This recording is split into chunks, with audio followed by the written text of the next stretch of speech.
మధ్యప్రదేశ్ రాష్ట్రంలో దట్టమైన అడవులకు, ఎత్తైన కొండలకు మధ్య ఉండే ఒక మారుమూల పల్లెటూరు పేరు భవానీపురం. బయటి ప్రపంచంతో పెద్దగా సంబంధం లేని ఆ ఊరిలో ఉదయమైతే వ్యవసాయం, రాత్రి అయితే నిశ్శబ్దం. ఇవే ఆ ఊరి జనాలకు తెలిసింది. అయితే గత కొన్ని రోజులుగా ఆ నిశ్శబ్దాన్ని చీల్చుకుంటూ ఒక చావు కేక ఆ ఊరి జనాల వెన్నును వణికిస్తుంది. ఆ ఊరి చుట్టూ ఉన్న అడవిలో రాత్రిపూట నివసించే క్రూర జంతువుల అరుపులు తప్ప కార్లు, లారీల చప్పుల్లేవి అక్కడ వినిపించవు. పచ్చని పొలాలు, అమాయకపు జనాలు. పైకి చూస్తే అదొక ప్రశాంతమైన ప్రపంచం. కానీ సాయంత్రం 6 గంటలు దాటితే చాలు, అక్కడి ప్రజలు పిల్లా పాపలను ఇళ్లల్లోకి లాక్కొని తలుపులు గడియపెట్టుకొని బిక్కుబిక్కుమంటూ బతుకుతున్నారు. ఆ ఊరి పొలిమేరలో ఎండిపోయిన ఒక చింత చెట్టు కింద సగం కూలిపోయిన ఒక పూరి గుడిసె ఉంది.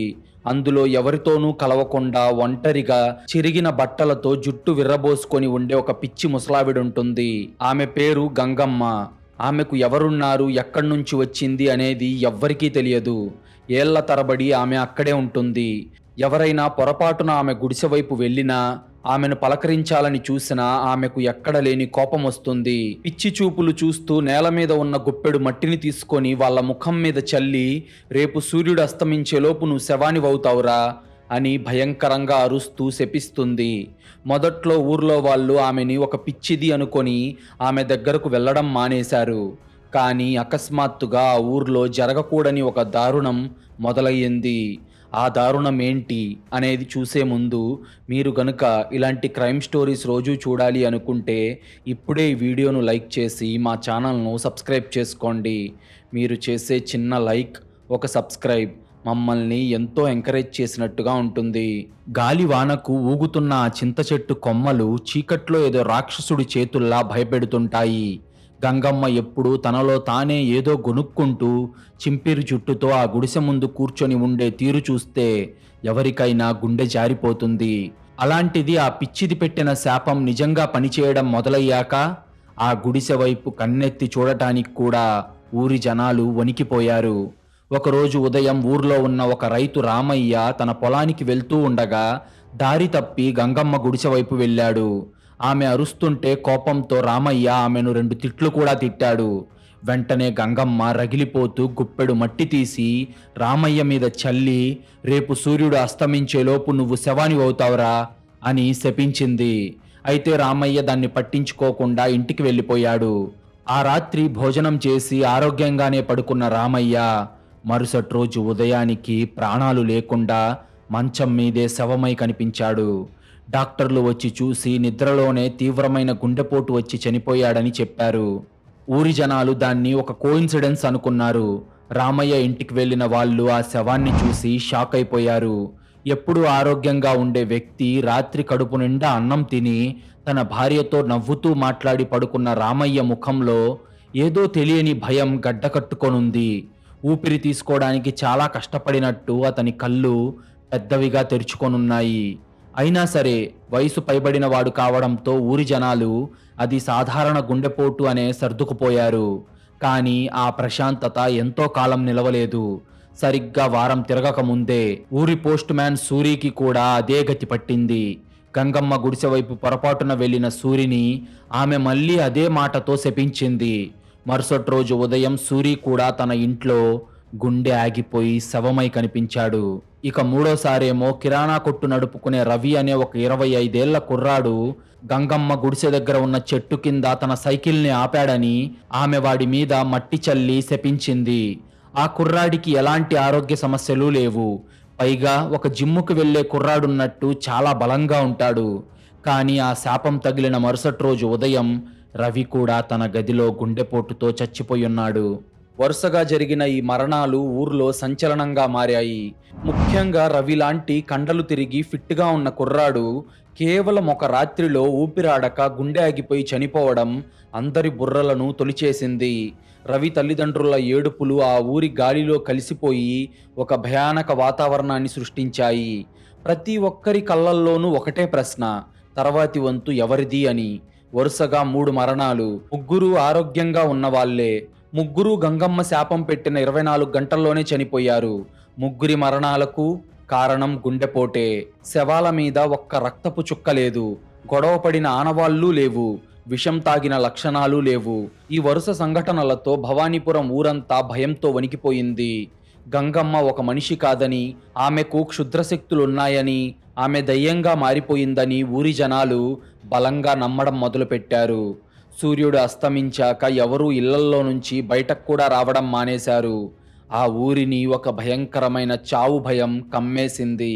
సాయంత్రం 5 కాగానే ఊరి వీధులన్నీ నిర్మానుష్యంగా మారిపోతున్నాయి.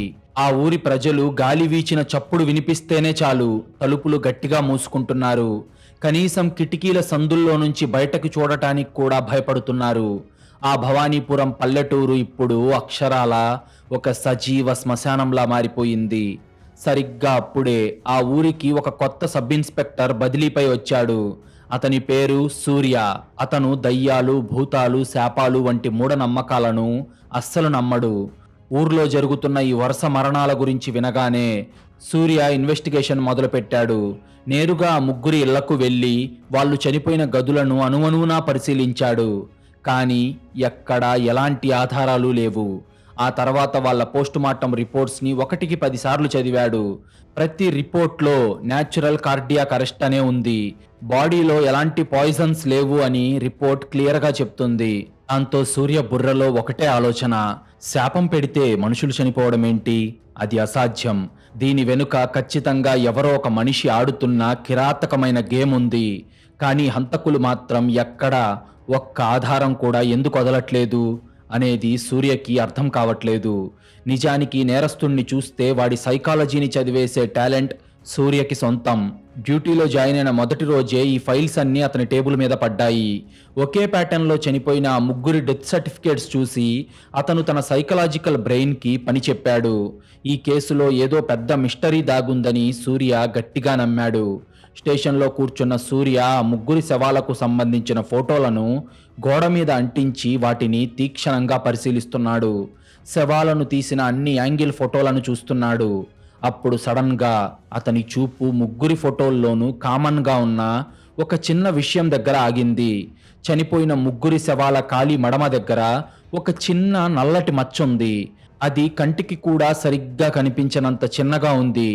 ఒక ముళ్ళు గుచ్చుకుంటే పడే మచ్చలాగా అది కనిపిస్తుంది. ముగ్గురి కాలి మడమ దగ్గర అదే ప్లేస్లో ఆ మచ్చ ఎందుకుంది అని సూర్యకు ఏదో తెలియని అనుమానం మొదలైంది. ఇది శాపం కాదు, ఖచ్చితంగా ఒక పక్కా మర్డర్ అని అతని లాజికల్ బ్రెయిన్ ఫిక్స్ అయ్యింది. ఆ మచ్చ ఏంటో తెలుసుకోవడానికి అతను పాత రికార్డులు వెతకడం మొదలుపెట్టాడు. ఆ చిన్న మచ్చని సాధారణంగా ఎవరూ పట్టించుకోరు. పోస్టుమార్టం చేసిన డాక్టర్లు కూడా దాన్ని కాలికి గుచ్చుకున్న చిన్న ముళ్ళు లేదా రాతి గీత అనుకొని వదిలేశారు. కానీ సూర్య చూపు నుండి మాత్రం ఆ చిన్న ఆధారం తప్పించుకోలేకపోయింది. ముగ్గురు వేరువేరు ప్రదేశాల్లో వేరువేరు సమయాల్లో చనిపోతే ముగ్గురి కాలి మడమ మీద ఖచ్చితంగా ఒకే చోట ఆ మచ్చ ఎలా వస్తుంది అనే ప్రశ్న సూర్య మెదడును తొలిచేస్తుంది. అదే రాత్రి ఊర్లో ఒక భయంకరమైన కలకలం రేగింది. 10 మందితో మొదలైన గుంపు 100 మందికి చేరింది. చేతుల్లో కాగడాలు, కత్తులు, కర్రలు పట్టుకొని ఊరి జనాలంతా కలిసి ఆ ఊరి పొలిమేరలో ఉన్న గంగమ్మ గుడిసె వైపు నడుస్తున్నారు. ఆ దయ్యాన్ని ఊర్లో ఉంచకూడదు, దాన్ని ఇప్పుడే సజీవ దహనం చేయాలి, అప్పుడే మన ఊరికి పట్టిన పీడ పోతుంది అని అరుస్తూ భయంతో పిచ్చెక్కిపోయిన జనం గంగమ్మ గుడిసెను తగలబెట్టడానికి వెళ్తున్నారు. ఆ విషయం తెలుసుకున్న ఎస్ఐ సూర్య వెంటనే తన జీప్ తీసుకొని 2 కానిస్టేబుల్స్తో కలిసి గంగమ్మ గుడిసె దగ్గరకు వేగంగా చేరుకున్నాడు. చీకటి రాత్రిలో 100ల కొద్ది కాగడాల వెలుగులు ఆ ఊరి వీధులను ఎర్రగా మార్చేశాయి. జనం చేతుల్లో ఉన్న కొడవళ్ళు, గొడ్డళ్ళు వాళ్లలోని మృగత్వాన్ని నిద్రలేపాయి. భయం మనిషిని ఎంతటి క్రూరంగా మారుస్తుందో ఆ క్షణంలో భవానీపురం జనాలు నిరూపించారు. సూర్య అక్కడికి చేరుకునేసరికి జనాలు గుడిసె మీద కిరోసిన్ పోసి నిప్పంటించడానికి సిద్ధంగా ఉన్నారు. లోపల గంగమ్మ భయంతో వణుకుతూ ఒక మూలన ముడుచుకొని కూర్చొని ఉంది. అప్పుడు సూర్య వెంటనే జీపు దిగి తన సర్వీస్ రివాల్వర్ తీసి గాల్లోకి ఒక రౌండ్ కాల్చాడు. ఆ శబ్దానికి జనం ఉలిక్కిపడి ఆగగా సూర్య కోపంగా, చట్టాన్ని మీ చేతుల్లోకి తీసుకుంటే ఒక్కొక్కడిని లోపలేస్తాను. ఆవిడ ఒక పిచ్చిది, ఆవిడకు శాపాలు పెట్టే శక్తి లేదు, ఆమె క్షుద్ర పూజలు చేసే మహిళ కాదు, వెనక్కి వెళ్ళండి, అని గట్టిగా అరిచాడు. కానీ ఆ ఊరి జనాలు వినకుండా, లేదు సార్, ఆవిడ పెట్టిన శాపాల వల్లే ఇప్పటిదాకా మా ఊర్లో వరుసగా 3 చనిపోయారు. ఈ రోజు మేము ఆవిడను చంపి తీరాల్సిందే అని ముందుకు రాబోయారు. అప్పుడు సూర్య లాఠీ తీసుకొని జనాలను చెదరగొట్టి గుడిసె లోపలికి వెళ్లి ప్రాణభయంతో వణుకుతున్న గంగమ్మను పట్టుకొని బయటకు తీసుకురావడానికి, ఆమెను రక్షించి తన జీపులో కూర్చోబెట్టడానికి తీసుకెళ్తున్నాడు. పాపం, ఆమె గుడిసె లోపల మొత్తం పొగ కమ్ముకుంటుంది. గంగమ్మ కళ్ళల్లో ఒక భయం కనిపిస్తుంది. సూర్య ప్రాణాలకు తెగించి ఆ మంటల్లోకి దూకి ఆమెను బయటకు లాక్కొచ్చాడు. ఒక పక్క ఊరి జనాలు కొట్టడానికి వస్తున్నా సూర్య మాత్రం తన డ్యూటీని మర్చిపోలేదు. జనాలు కోపంతో అరుస్తున్నారు. సరిగ్గా జీప్ ఎక్కుతున్న సమయంలో గంగమ్మ సడన్ గా సూర్య వైపు ఒక భయంకరమైన చూపు చూసింది. ఆమె కళ్ళల్లో అప్పటి వరకు ఉన్న భయం మాయమైపోయి ఒక పిచ్చి ఆవేశం వచ్చింది. ఆమె తన చీర కొంగుకు అంటి ఉన్న మట్టిని చేతిలోకి తీసుకొని ఊరి జనాలందరూ చూస్తుండగానే ఎస్ఐ సూర్య ముఖం మీద ఆ మట్టిని చల్లి రాక్షసంగా, ఈ రాత్రికి నువ్వు కూడా చస్తావురా అని కోపంగా అరిచింది. గంగమ్మ గొంతులో నుంచి వచ్చిన ఆ అరుపు ఆ రాత్రి నిశ్శబ్దాన్ని ముక్కలు ముక్కలు చేసింది. ఆ క్షణంలో ఆమె కళ్ళను చూసిన వాళ్ళెవరికైనా నిజంగానే ఆమెను ఏదో దుష్టశక్తి ఆవహించిందేమో అన్న భయం కలగక మానదు. అప్పటిదాకా ప్రశాంతంగా ఉన్న ఆకాశం కూడా ఒక్కసారిగా నల్లగా మారిపోయి వర్షం మొదలయ్యింది. ఆ మాట వినగానే అక్కడ ఉన్న 100 మంది జనాల గుండెలు ఆగిపోయినంత పనయ్యాయి. గంగమ్మ శాపం పెట్టిందంటే వాడిక బతకడు అని ఊరి జనాలకు ఒక పిచ్చి నమ్మకం. దాంతో ఎస్ఐ పని కూడా అయిపోయింది. ఇక దేవుడు కూడా ఈ ఎస్ఐని కాపాడలేడు అని జనాలు గుసగుసలాడుకుంటూ అక్కడి నుండి భయంతో ఎవరిళ్లకు వాళ్ళు వెళ్ళిపోయారు. కానీ అవేం పట్టించుకొని సూర్య ముఖం మీద పడిన మట్టిని తుడుచుకున్నాడు. గంగమ్మ శపించిన సూర్య ముఖంలో మాత్రం ఎలాంటి భయం లేదు. మట్టిని దులుపుకుంటూ చిరునవ్వు నవ్వి, చూద్దాం నీ శాపం గెలుస్తుందో నా పోలీసు బుర్ర గెలుస్తుందో అని తనలో తానే అనుకుంటూ జీప్ స్టార్ట్ చేశాడు. కానీ జనాలు మాత్రం సూర్యని ఒక శవాన్ని చూసినట్టు చూస్తూ ఉండిపోయారు. స్టేషన్కు చేరుకున్న సూర్య గంగమ్మను పోలీస్ స్టేషన్లోని ఒక సేఫ్ సెల్లో ఉంచి లాక్ చేశాడు. ఊరి జనాల్లో ఉన్న మూఢనమ్మకాన్ని పోగొట్టాలంటే గంగమ్మ శాపం ఒక అబద్ధమని వాళ్లకు నిరూపించాలి అని సూర్య ఫిక్స్ అయ్యాడు. ఈ రాత్రి గనుక ప్రశాంతంగా గడిచిపోతే రేపు ఉదయం నేను బతికుంటే ఆ శాపం అనేది ఉట్టిదే అని జనాలు కూడా నమ్ముతారు కదా అని డిసైడ్ అయ్యాడు. ఆ రాత్రి తన ఇంటికి వెళ్లకుండా పోలీస్ స్టేషన్లోని తన ఛాంబర్లోనే ఉండాలని అతను నిర్ణయించుకున్నాడు. తన గదిలోకి ఎవరూ రాకుండా, ఏ హంతకుడు లోపలికి చొరబడకుండా గది తలుపులు లోపల నుండి గడియ పెట్టుకున్నాడు. కిటికీలన్నీ టైట్గా క్లోజ్ చేశాడు. తన వెంట తెచ్చుకున్న వాటర్ బాటిల్లోని నీళ్లు మాత్రమే అతను తాగుతున్నాడు. అలాగే ఎవరైనా విషం పెడతారేమో అని బయట నుంచి కూడా ఎటువంటి ఆహార పదార్థాలని లోపలికి తీసుకెళ్లలేదు. తన రివాల్వర్ని టేబుల్ మీద పెట్టుకొని కుర్చీలో కూర్చున్నాడు. అతని గదిలో ఇప్పుడు అతను తప్ప ఎవరూ లేరు. అంతేకాదు, ఒక్క ఈగ కూడా లోపలికి వచ్చే ఛాన్సే లేదు. ఆ పోలీస్ స్టేషన్ చాలా పాతది. బ్రిటిష్ కాలం నాటి మందపాటి గోడలు, ఎత్తైన పైకప్పు, చిన్న చిన్న వెంటిలేటర్లు ఉన్నాయి. స్టేషన్ బయట 2 కానిస్టేబుల్స్ కాపలా ఉన్నారు. సూర్య తన గదిలో ప్రతి మూలను చెక్ చేశాడు. తన తుపాకీలో బుల్లెట్లు సరిచూసుకున్నాడు. ఏ అదృశ్య శక్తి అయినా లేదంటే ఏ సైకో కిల్లర్ అయినా ఈరోజు తన చేతిలో చావాల్సిందే అని సూర్య ఫిక్స్ అయ్యాడు. అప్పుడు సమయం రాత్రి 12 గంటలయింది. సూర్య చాలా కాన్ఫిడెంట్గా ఉన్నాడు. ఏ శాపం పనిచేయదు, తన లాజిక్ మాత్రమే గెలుస్తుందని నవ్వుకున్నాడు. అలా సమయం రాత్రి 1 గంట అయింది. వాతావరణం బాగా చల్లబడటంతో సూర్యకి నెమ్మదిగా నిద్ర ముంచుకొస్తుంది. దాంతో కళ్ళు మూసుకొని కుర్చీలోనే తలవాల్చాడు. కానీ రాత్రి 2 గంటల సమయానికి సూర్యకి సడన్గా తన కడుపులో ఏదో వికారంగా అనిపించింది. దాంతో కళ్ళు తెరిచి చూడగా అతనికి శ్వాస తీసుకోవడం కష్టంగా మారింది. కళ్ళ ముందు కనిపిస్తున్న ట్యూబ్ లైట్ మసకబారిపోయి గొంతు ఆరిపోయింది. వాటర్ బాటిల్ తీసుకుందామని చెయ్యి చాచాడు, కానీ చెయ్యి కదలట్లేదు. అతని నరాల్లో రక్తం గడ్డకట్టుకుపోతున్న ఫీలింగ్తో గుండెలో విపరీతమైన నొప్పి మొదలయ్యింది. ఎడమవైపు ఛాతీని బలంగా పట్టుకొని ఊపిరి పీల్చడం కోసం ఆరాటపడుతూ కుర్చీలో నుంచి కింద పడిపోయాడు. కుర్చీలో నుంచి కింద పడిపోయిన సూర్య పెదాలు నీలం రంగులోకి మారిపోతున్నాయి. ప్రాణాపాయ స్థితిలో గిలగిలా కొట్టుకుంటున్నాడు. సూర్య ఉన్న గది తలుపులు లాక్ చేసే ఉన్నాయి. లోపలికి ఎవరూ రాలేదు. పైగా తను ఎలాంటి విషం కూడా తీసుకోలేదు. కానీ అతనికి నిజంగానే హార్ట్అటాక్ వచ్చింది. అతని ప్రాణం గాల్లో కలిసిపోవడానికి ఇంకొన్ని క్షణాలు మాత్రమే మిగిలున్నాయి. అతని గొంతులో ఏదో అడ్డుపడుతున్నట్టు, గుండెను ఎవరో 2 చేతులతో పిసికేస్తున్నట్టు విపరీతమైన బాధతో కింద పడిపోయిన సూర్య తన చేతులను కదిలించడానికి ప్రయత్నించాడు. కానీ నరాలు చచ్చుబడిపోయాయి. తన లాజిక్ అంతా ఏమైపోయింది? తను నిజంగానే ఒక శాపానికి బలవుతున్నాడా? తన కళ్ళ ముందే తన మరణం కనిపిస్తుంటే సూర్య ఏం చేశాడు? గంగమ్మ పెట్టిన ఆ శాపం నిజంగానే పనిచేసిందా? టైట్గా లాక్ చేసి ఉన్న గదిలో ఉన్న సూర్యకి గుండెపోటు ఎలా వచ్చింది? అతన్ని ఏ అదృశ్య శక్తి చంపబోతుంది? మూఢనమ్మకాలు లాజిక్ని ఓడించాయా? ఊరి జనాల భయమే నిజం కాబోతుందా? ఈ ప్రశ్నలన్నింటికీ సమాధానాలు తెలుసుకునే ముందు మీలో చాలామంది మన వీడియోలు చూస్తున్నారు కానీ వీడియోను లైక్ చేయడం లేదు, మన ఛానల్ను సబ్స్క్రైబ్ చేయడం లేదు. ప్లీజ్ మీరు చేసే చిన్న లైక్, ఒక సబ్స్క్రైబ్ మమ్మల్ని ఎంతో ఎంకరేజ్ చేసినట్టుగా ఉంటుంది.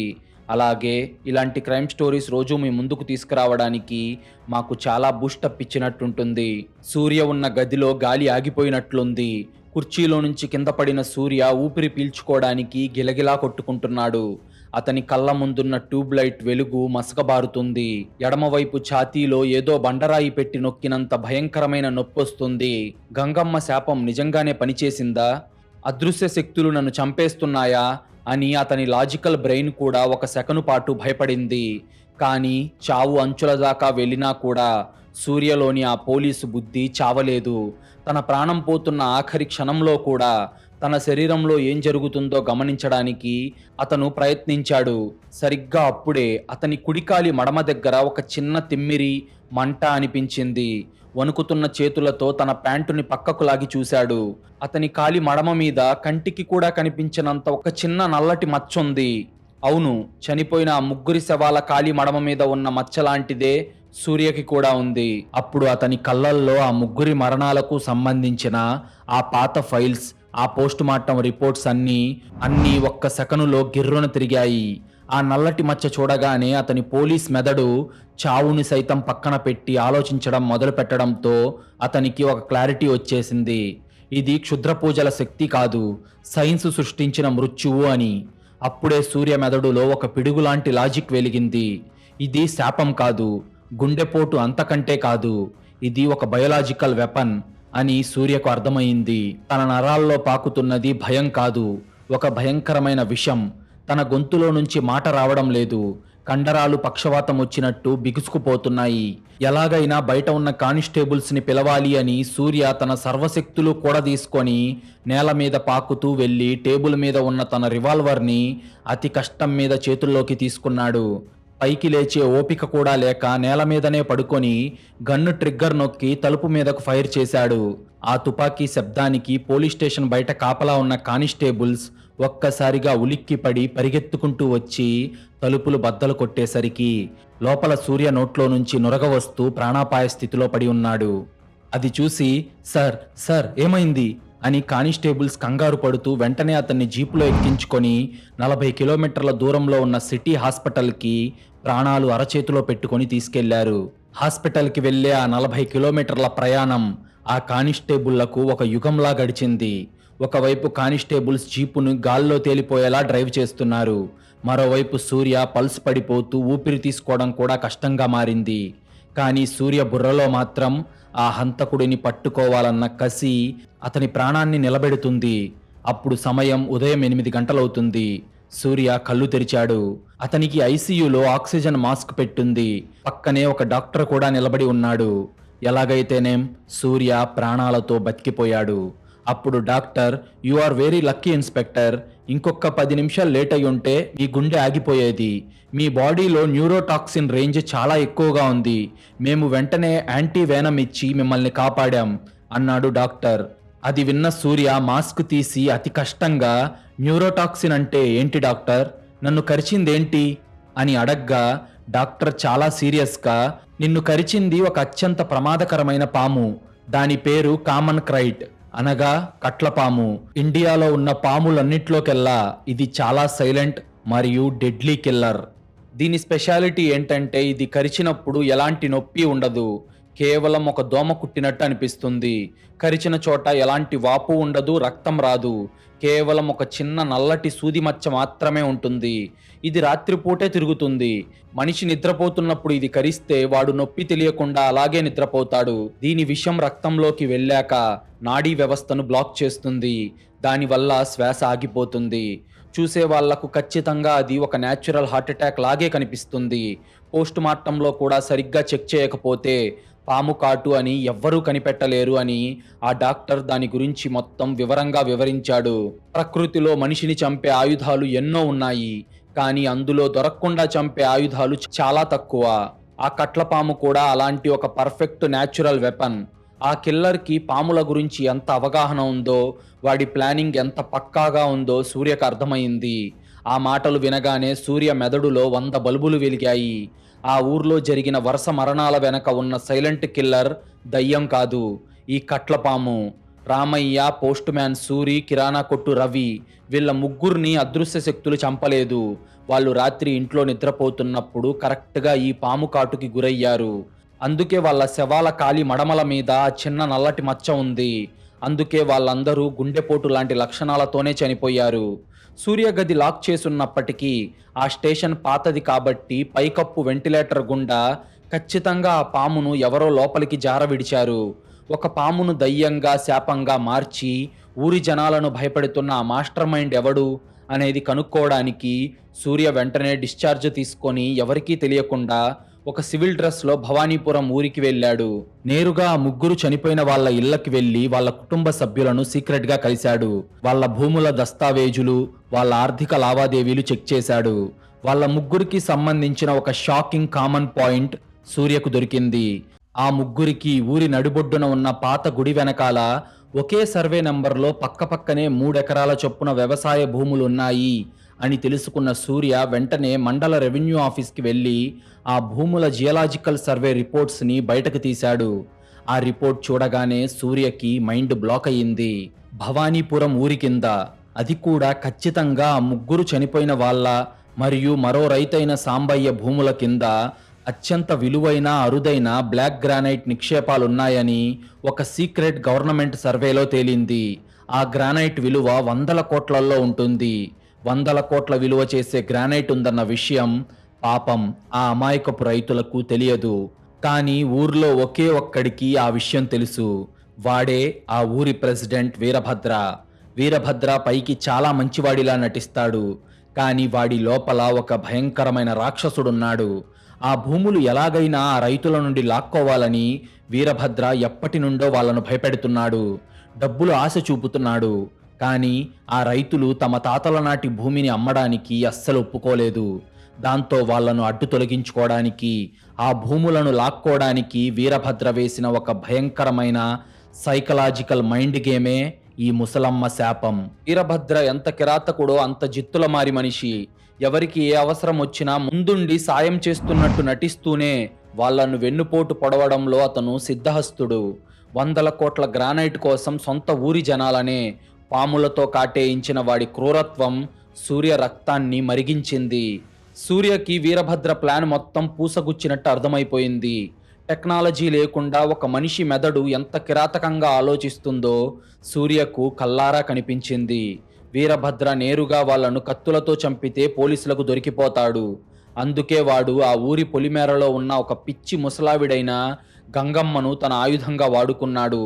వీరభద్ర తన మనుషులను పంపి ఆ రామయ్య, సూరి, రవిలను ఏదో ఒక నెపంతో గంగమ్మ గుడిసె వైపు వెళ్లేలా చేసేవాడు. వాళ్ళు వెళ్ళగానే వాళ్లకు తెలియకుండా గంగమ్మను రెచ్చగొట్టి ఆమె వాళ్ళ ముఖం మీద మట్టి చల్లి శాపం పెట్టేలా చేసేవాడు. ఆమె శాపం పెట్టడం ఊరి జనాలు కూడా చూసేవాళ్ళు. కరెక్ట్గా అదే రోజు రాత్రి వీరభద్ర దగ్గర పనిచేసే ఒక పాములు పట్టేవాడైన కొండయ్య వాళ్ళ ఇళ్ల పైకప్పుల గుండా రహస్యంగా లోపలికి వెళ్ళి విషపూరితమైన ఆ కట్లపాముతో వాళ్ళ కాలు మీద కాటు వేయించేవాడు. దాంతో వాళ్ళు నిద్రలోనే చచ్చిపోయేవాళ్ళు. ఊరి జనాలు కూడా ఆ చావులను న్యాచురల్ హార్ట్అటాకే అనుకున్నారు. గంగమ్మ శాపం వల్లే చచ్చారని నమ్మేశారు. భయంతో గంగమ్మను తగలబెట్టడానికి వెళ్ళిన మనుషులను రెచ్చగొట్టింది కూడా వీరభద్ర మనుషులే. ఆ గొడవల్లో గంగమ్మ సాంబయ్యను శపించేలా చేసి తర్వాత ఆమెను చంపేసి ఆమె శపించింది కాబట్టే సాంబయ్య చనిపోయాడు అని నమ్మించొచ్చు అనుకున్నారు.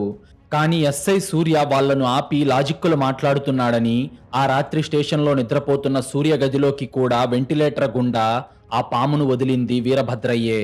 ఒకే ఒక్క పాముతో ఒక మూఢనమ్మకాన్ని వాడుకొని 100 కోట్ల స్కామ్ చేయడానికి ప్లాన్ చేసిన ఆ ప్రెసిడెంట్ మాస్టర్ మైండ్ ముందు చట్టం కూడా ఒక్క క్షణం పాటు తల వంచింది అని అర్థం చేసుకున్న సూర్య కోపంతో రగిలిపోయాడు. ఇక మిగిలి ఉన్న రైతు సాంబయ్య మాత్రమే. కానీ ఇప్పుడు గంగమ్మ కూడా ఊర్లో లేదు, శపించింది చనిపోయాడు అని నమ్మించడానికి. కాబట్టి వీరభద్ర గంగమ్మని ఎప్పటికైనా రిలీజ్ చేస్తారు కదా అని ఆమె కోసమే ఎదురుచూస్తున్నాడు. ఇదంతా అర్థం చేసుకున్న సూర్య వీరభద్రను డైరెక్ట్గా అరెస్ట్ చేస్తే వాడు ఈజీగా తప్పించుకుంటాడు. వాడికి ఆ పాముకి ఉన్న లింకుని నిరూపించడానికి ఎలాంటి సాక్ష్యాలు సూర్య దగ్గర లేవు. కాబట్టి వాడిని ఆ ఊరి జనాల ముందే రెడ్ హ్యాండెడ్గా పట్టుకోవాలి అని సూర్య ఒక అద్భుతమైన రివర్స్ మైండ్ గేమ్కి తెరలేపాడు. మరుసటి రోజు ఉదయం సూర్య యూనిఫామ్ వేసుకొని దర్జాగా పోలీస్ జీపులో ఊర్లోకి వచ్చాడు. రాత్రి చనిపోయి ఉంటాడు అనుకున్న ఎస్ఐ బతికి రావడం చూసి ఊరి జనాలు, ప్రెసిడెంట్ వీరభద్ర షాక్ అయ్యారు. అప్పుడు సూర్య నవ్వుతూ ఊరి జనాలతో, ఆ గంగమ్మ శాపాలు నాలాంటి ఆంజనేయ స్వామి భక్తుల మీద పనిచేయవు. ఆ దయ్యం నన్నేమీ చేయలేకపోయింది. కానీ ఈరోజు ఉదయం ఒక సంఘటన జరిగింది. ఆ పిచ్చిదాన్ని సిటీలో ఉన్న మెంటల్ హాస్పిటల్కి పంపడానికి జీప్లో తీసుకెళ్తుంటే దారిలో ఆ గుడి వెనక ఉన్న భూమికి ఆఖరి రైతు సాంబయ్య ఎదురుపడ్డాడు. అతన్ని చూడగానే ఆ పిచ్చిది జీపులో నుంచి రెచ్చిపోయి అరుస్తూ శాపం పెట్టింది. ఇదంతా నా కళ్ళ ముందే జరిగింది. ఈ రాత్రికి మరి సాంబయ్య చనిపోతాడో లేదో చూద్దాం అని కావాలనే వీరభద్ర వినేలాగా ఒక పచ్చి అబద్ధం చెప్పాడు. ఆ మాట వినగానే వీరభద్ర కళ్ళల్లో ఒక ఆశ మెరిసింది. సాంబయ్య భూమి కూడా తన చేతికి వస్తే ఆ గ్రానైట్ గని మొత్తం తన సొంతమవుతుందని వాడిలోని అత్యాశ నిద్రలేచింది. ఎస్ఐ గాడు ఆ పాము కాటు నుండి ఎలాగో బతికిపోయాడు. వాడికి అసలు నిజం తెలియదు. వాడి కళ్ళ ముందే గంగమ్మ శాపం పెట్టింది కాబట్టి ఈ రాత్రికి సాంబయ్యను లేపేస్తే ఆ మర్డర్ని ఎస్ఐ స్వయంగా గంగమ్మ అకౌంట్లోనే వేస్తాడు. నా ప్లాన్కి వాడే సాక్షి అవుతాడు అని వీరభద్ర ఫిక్స్ అయ్యాడు. అలా రాత్రి సమయం 1 గంట అయ్యింది. సాంబయ్య ఇల్లు కటిక చీకట్లో ఉంది. బయటేమో భోరున వర్షం పడుతుంది. వీరభద్ర దగ్గర పనిచేసే పాములు పట్టే కొండయ్య తన చేతిలో ఒక చిన్న బుట్ట పట్టుకొని దొంగతనంగా సాంబయ్య ఇంటి పైకప్పెక్కాడు. పెంకులు తీసి ఆ బుట్టలో ఉన్న కట్లపామును సాంబయ్య పడుకున్న మంచం మీదకు వదలడానికి రెడీ అయ్యాడు. సరిగ్గా అప్పుడే చీకట్లో నుంచి ఒక బలమైన చెయ్యి వచ్చి కొండయ్య జుట్టు పట్టుకొని వెనక్కి లాగింది. దాంతో కొండయ్య కింద పడిపోయాడు. వాడిని లాగిన చెయ్యి వేరెవరిదో కాదు, సాంబయ్య ఇంట్లో చీకట్లో అప్పటికే వాడి కోసం కాపు కాసి కూర్చున్న ఎస్ఐ సూర్య చెయ్యి. సూర్య తన టీంతో కలిసి కొండయ్యను, వాడి చేతిలో ఉన్న ఆ పాము బుట్టను రెడ్ హ్యాండెడ్గా పట్టుకున్నాడు. కానీ సూర్యకు తెలుసు, కేవలం వీడిని మాత్రమే పట్టుకుంటే వీరభద్ర చాలా ఈజీగా తప్పించుకుంటాడు అని. దాంతో వెంటనే సూర్య తన తుపాకీ తీసి కొండయ్య తలకి గురిపెట్టి వాడి ఫోన్లో నుంచి ప్రెసిడెంట్ వీరభద్రయ్యకు ఫోన్ చేయించాడు. ఫోన్ స్పీకర్లో పెట్టి తన మొబైల్లో ఆడియో రికార్డింగ్ ఆన్ చేశాడు సూర్య. వీరభద్ర ఫోన్ లిఫ్ట్ చేయగా, అయ్యా పనైపోయింది, పామును వదిలేశాను అని భయంతో వణుకుతూ అన్నాడు కొండయ్య. అప్పుడు అటువైపు ఫోన్లో వీరభద్ర కిరాతకంగా నవ్వుతూ, శభాష్రా కొండయ్య, ఆ ఎస్ఐ గాడు కూడా ఆ పిచ్చిదాని శాపం వల్లే ఈ సాంబయ్య గాడు చనిపోయాడు అని నమ్మేస్తాడు. రేపు ఉదయం సాంబయ్య శవం లేవగానే ఆ భూమిలో ఉన్న గ్రానైట్ అంతా నా సొంతమైపోతుంది. అందరూ మిగతా ముగ్గురిలాగే వీడు కూడా గుండెపోటుతో పోయాడు అనుకుంటారు. నువ్విక సైలెంట్గా వచ్చేయ్, నీకోసం నీ బహుమతి ఎదురు చూస్తుంది అని తన ప్లాన్ మొత్తం వాడి నోటితో వాడే కక్కేశాడు. ఆ ఫోన్ కాల్ కట్టవగానే సూర్యముఖంలో ఒక అద్భుతమైన చిరునవ్వు కనిపించింది. వీరభద్ర ఆడిన మూఢనమ్మకాల మైండ్ గేమ్కి తన లాజికల్ ట్రాప్తో శాశ్వతంగా అతను అడ్డుకట్ట వేశాడు. ఇప్పుడు ఆ 100 కోట్ల గ్రానైట్ స్కామ్ ఆధారాలతో సహా సూర్య ఫోన్లో రికార్డ్ అయిపోయింది. అప్పుడు సమయం ఉదయం 7 గంటలవుతుంది. భవానీపురం ఊరి గ్రామ పంచాయతీ దగ్గర వందలాది మంది జనం పోగయ్యారు. సూర్య జీపులో నుండి ప్రెసిడెంట్ వీరభద్రను, కొండయ్యను చేతులకు బేడీలు వేసి కిందకు లాక్కొచ్చాడు. ఊరి ప్రజలందరూ జరుగుతున్నదంతా షాక్ అయి చూస్తున్నారు. అప్పుడు సూర్య జీపు బ్యానెట్ మీద ఆ పాము బుట్టను పెట్టి ఊరి జనాల వైపు చూస్తూ, మీరంతా భయపడుతున్న ఆ ముసలమ్మ శాపం, ఆ దయ్యం ఇదిగో ఈ బుట్టలోనే ఉంది. దీన్ని కట్లపామంటారు. ఇది కరిస్తే నొప్పి తెలియదు. నిద్రలోనే గుండె ఆగిపోయి చచ్చిపోతారు. మీ ఊరి ప్రెసిడెంట్ గాడైన ఈ వీరభద్ర ఈ నలుగురి భూముల్లో ఉన్న వందల కోట్ల గ్రానైట్ని కొట్టేయడానికి ఆ అమాయకురాలైన గంగమ్మను అడ్డం పెట్టుకొని ఈ పాముతో ఆ ముగ్గురిని ఎంతో కిరాతకంగా చంపాడు. మీకు నమ్మకం కుదరకపోతే ఈ ఆడియో రికార్డుని కూడా వినండి అంటూ రాత్రి వీరభద్ర మాట్లాడిన మాటలను స్పీకర్లో పెట్టి వినిపించాడు. ఆ నిజం విన్న ఊరి జనాలకు కాళ్ళ కింద భూమి కదిలిపోయినట్టు అనిపించింది. తాము దేవుడిలా నమ్మిన ప్రెసిడెంట్ ఒక రాక్షసుడని, పిచ్చిది అనుకున్న గంగమ్మ ఒక అమాయకురాలని వాళ్ళకు అర్థమైంది. కోపంతో ఊగిపోయిన జనం వీరభద్రను కొట్టడానికి అతని మీదకు వెళ్ళారు. అప్పుడు సూర్య వాళ్ళను ఆపి వాళ్ళ స్కామ్ మొత్తం ఆధారాలతో సహా బట్టబయలు చేసి వీరభద్రను జీప్లో ఎక్కించి స్టేషన్కు తరలించాడు. ఆ తర్వాత సూర్య స్టేషన్లో ఉన్న గంగమ్మ దగ్గరకు వెళ్ళి ఆమెకు కొత్త బట్టలు ఇప్పించి ఆమెను ఒక మంచి అనాథాశ్రమంలో చేర్పించాడు. గంగమ్మ సూర్య వైపు చూసి కన్నీళ్లు పెట్టుకొని దండం పెట్టింది. ఒకప్పుడు ఆమెను తగలపెట్టడానికి వెళ్ళిన అదే ఊరి జనం ఇప్పుడు ఆమె ముందు తలదించుకొని క్షమాపణలు అడిగారు. కాసేపటికి చీకటి పడింది. సూర్య తన పోలీస్ జీపులో సిటీకి తిరిగి వెళ్తున్నాడు. టెక్నాలజీ లేకపోయినా పల్లెటూరులో ఒక స్వార్థపరుడి మెదడు మూఢనమ్మకాలను ఒక ఆయుధంగా ఎలా మార్చగలదో సూర్యకి ప్రాక్టికల్గా అర్థమైంది. మనుషులను చంపేవి దయ్యాలు, శాపాలు కావు. మనిషిలోని అత్యాశ, వాడి మెదడులోని విషమే సమాజానికి పట్టిన అసలైన శాపం. ఆ కట్లపాము విషం కన్నా వీరభద్ర వేసిన సైకలాజికల్ విషం చాలా భయంకరమైనది అని సూర్య నవ్వుకుంటూ డ్రైవింగ్ చేయడం మొదలుపెట్టాడు. ఈ రియలిస్టిక్ క్రైమ్ స్టోరీ చట్టానికి, లాజిక్కి దక్కిన ఒక అద్భుతమైన విజయం. మీకు గనుక ఈ క్రైమ్ స్టోరీ నచ్చినట్లయితే ఇప్పుడే ఈ వీడియోను లైక్ చేసి మా ఛానల్ను సబ్స్క్రైబ్ చేసుకోండి. మీరు చేసే చిన్న లైక్, ఒక సబ్స్క్రైబ్ మమ్మల్ని ఎంతో ఎంకరేజ్ చేసినట్టుగా ఉంటుంది.